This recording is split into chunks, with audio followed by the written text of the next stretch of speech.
एक अजीब कीड़ा लड़के के दिमाग में घुसने की कोशिश कर रहा था, लेकिन उसके हेडफोन ने रास्ता रोक दिया, इसलिए वह मुड़कर उसकी नाक के जरिए अंदर चला गया। लड़के ने छींक मारी और उसे बाहर निकाल दिया। इससे पहले कि वह प्रतिक्रिया कर पाता, कीड़ा आगे कूदा और उसकी बांह में घुस गया। उसे अपनी त्वचा के नीचे रेंगते हुए देखकर लड़के ने जल्दी से अपने ईयरफोन की तार को अपनी बांह के चारों ओर कसकर लपेट लिया। खून का प्रवाह रुक गया और बांह लाल हो गई। शोर सुनकर उसके माता पिता दौड़ते हुए आए।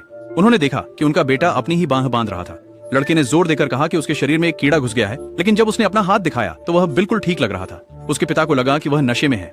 लड़के को भी लगा कि शायद वह भ्रम देख रहा है। फिर जल्द ही अजीब चीजें होने लगी। स्कूल जाते समय वह थकान में अपने पैर घसीट रहा था। एक लड़की उसे चौंकाने के लिए चुपके से आई, लेकिन उसका दायां हाथ अपने आप हिल गया और उसके हमले को पकड़ लिया। उसने उसे विनम्रता से अभिवादन भी किया, जिससे उसे चेहरे पर थप्पड़ पड़ा। कक्षा के दौरान हालांकि वह लगभग सो रहा था, उसका दायां हाथ गुप्त रूप से डेस्क के नीचे उसके फोन से खेल रहा था। उस कोण से वह स्क्रीन भी नहीं देख सकता था। बाद में घर जाते समय चीजें और भी अजीब हो गयी। उसने देखा कि एक छोटी लड़की कार से टकराने वाली थी।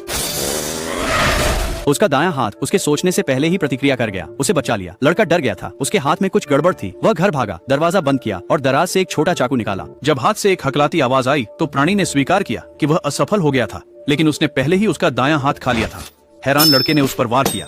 प्राणी ने उससे बोलना सिखाने की विनती की। लड़के ने पूछा कि वह क्या है, लेकिन प्राणी ने केवल कहा कि उसे आराम की जरूरत है। फिर यह अपनी अजीब रूप में वापस बदल गया। लड़के ने पूरी रात इंटरनेट पर जवाब खोजे, लेकिन कुछ नहीं मिला। अगली सुबह जब वह जागा, उसकी दाहिनी हाथ ने पूरी रात पढ़ाई की थी। अब यह धारा प्रवाह बोल सकता था। इसने समझाया कि इसका मूल लक्ष्य लड़के के दिमाग पर कब्जा करना था, लेकिन यह असफल रहा और केवल उसके दाहिने हाथ पर कब्जा कर सका। यह लड़के के खून पर जीवित रहता था। अब से इसने कहा, उन्हें एक साथ रहना होगा और एक दूसरे को जीवित रहने में मदद करनी होगी।